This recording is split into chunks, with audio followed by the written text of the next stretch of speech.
هەمیشە هیوای باشی و سەلامەتیتان بۆ دەخوازم. شیرینەکانم ئەمڕۆژ بابەتێکی دیکەی ئەدەبتان بۆ ڕوونەکەمەوە و لەم بابەتەدا باس لە شاعیرێکی تر دەکەم کە وەکو هەروانێکی تری ئەدەب بابەتەکە دەخوێنینەوە و ڕوونکردنەوەی لەسەر بدەین. شاعیری ئەمڕۆژمان کاردۆخیە.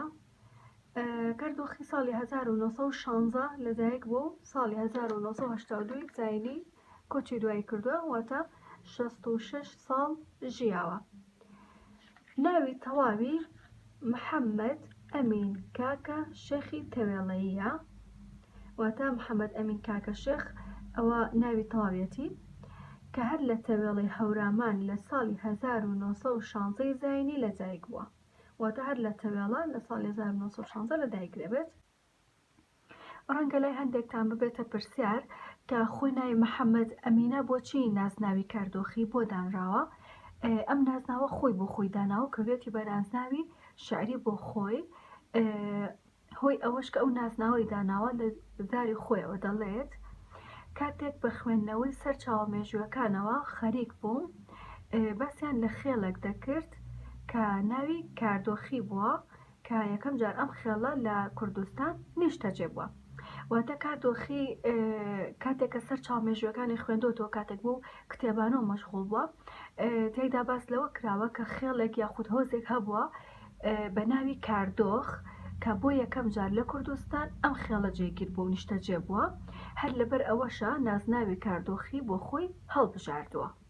و پاشان سەرەتا خوێندنی لەلای باوکی دەست پێ کردووە و ئەنجا چۆتە قوتابخانە. لە تەمەنی 5 ساڵیدا بووە کە چۆتە بەردەستی باوکی، لە بەردەستی باوکیدا دەستی کردو بە خوێندن لە خانەقای تەوێڵا، قورئان و زمانەکانی فارسی و عەرەبی لەو خانەقایەدا خوێندووە کە لێرەدا باس نەکراوە.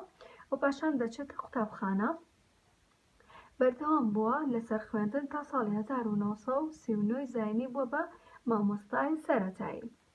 ئەوە ڕوونە کاردۆخی هەر لە خۆیدا خاوەنی بەهرە و توانایەکی باش بووە بۆ فەهاندن و هۆنینەوەی شەعر.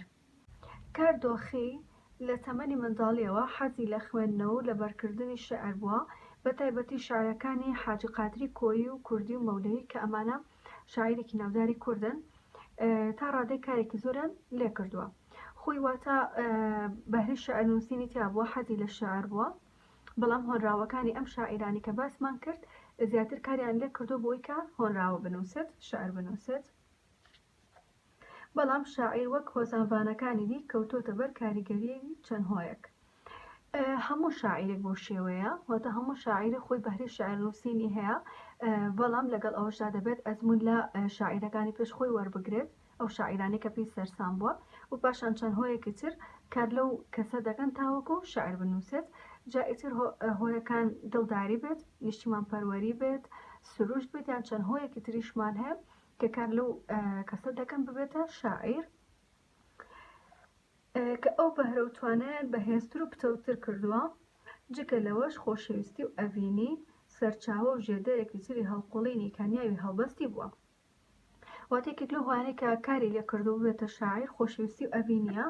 سەرڕای ئەمانە جوانی سروشتی کوردستان بۆ سەرچاوەگرتنی شاری کاردۆخی هۆکارێکی گەورە بووە. واتە سروشتی جوانی کوردستانیش هۆکارێکی تر بووە کەوای لێ بکات شەعر بنووسێت.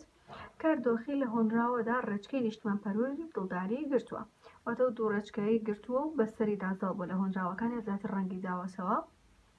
بە دوو شێوەزار هۆنراوەی هەیە، بە کرمانجی خوار و بە هەورامی.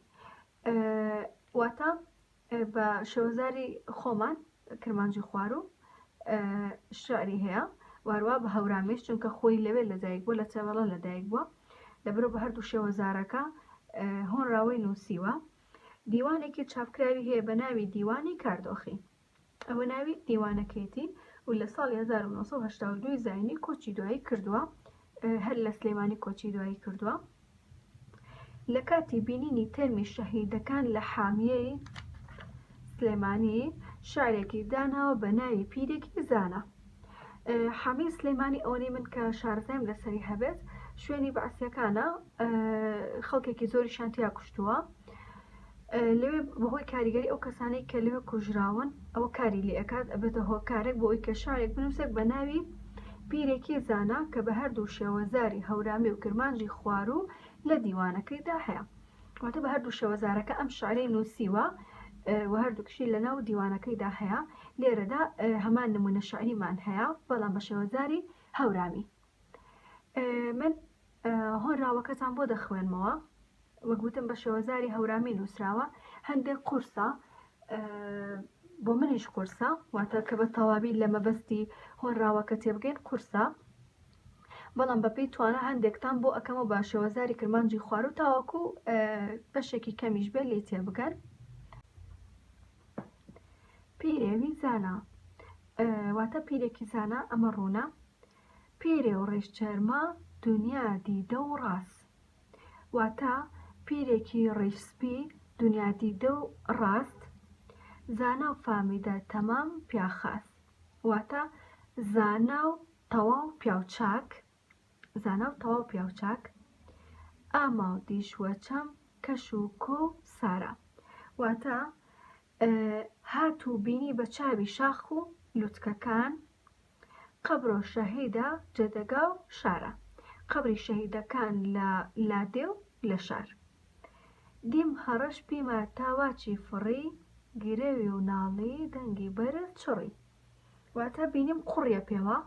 قوڕپێوان واتە شینی ئەکرد، ئەمە لە تازەیە زۆر بەکارێنی، شین ئەکات قوڕە پێوێت. بینیم قوڕیە پێوە تا بڵێ زۆر زۆر ئەگریا و ئەیناڵاند بە دەنگی بەرز. لێرەدا مەبەست لەوەیە کە زۆر ئەگری و ئەیناڵاند بە دەنگی بەرز. بە کام نەیاوێ چی کوردستانە یەکجار فڕینی چی گۆڕستانە، واتە بانگی دەکرد بە ئامانج نەگەیشتن لەم کوردستانە یەکجار زۆرن لەم گۆڕستانە، واتە بە مردووەکان ئەڵێ بە هاوار بانگێ کرد، واتە پیرەکە نەگەیشتن بە ئامانج لەم کوردستانە یەکجار زۆرن لەناو گۆڕستان، واتە مردوون. خەفەتی فرم پێی ئانیشانە بەدەست و وێمە نرێی نیشانە، واتە مەبەست لەوەیە ئەڵێ خەفەتی زۆرم بۆ ئەوەیە، لێرەدا ئەڵێ خەفەتی زۆرم بۆ ئەوەیە بەدەستی دۆم نیشانەکراون، واتە بەدەستی دۆم کوژراون. ئازا و گەنجیمە زیاد جەسەدی کرەی دارەرە بەدەست و بەدی، واتە ئازایەتی و گەنجیمان زیاد لە جەستەیە کە کراوە بە دارە. پیرە ئی شعراوانێ و گرەوێ تا سۆش بیەوە چاگە مەرد شەوێ، واتە پیرێک ئەم شعرەی خوێندەوە و گریا تا سوێ بووەوە و لەوێ شەوێک مرد. ئەمە شیکردنەوەیکی تا ڕادێک سادە بوو بۆ ئەم هۆنراوەیە. مەبەستم بۆ گەر بەشێکی کەمیش بێت لێ تێبگەن لە هۆنراوەکە کە باس لە چی ئەکات، چونکە وشەکان هەندێک قورسن و بەتەنیاش ئەو وشانە بەس نییە بۆی کە لە هۆنراوەکە تێبگەن. ئەوەی کە باسم کرد ئەوەندە تێبگەن لە هۆنراوەکە بەسە بۆ ئێوە. واروە لێرە پێمان دەڵێت کە سێ دێڕێ بۆ لەبەرکردنەوە تاوەکو ئێرە بۆ لەبەرکردنە دەبێت لەبەری بکەن، و هەروەها پێویستە چەند جارێکی تریش هەر ژیانی شاعیرەکە بخوێنەوە و باشتر لێ تێبگەن.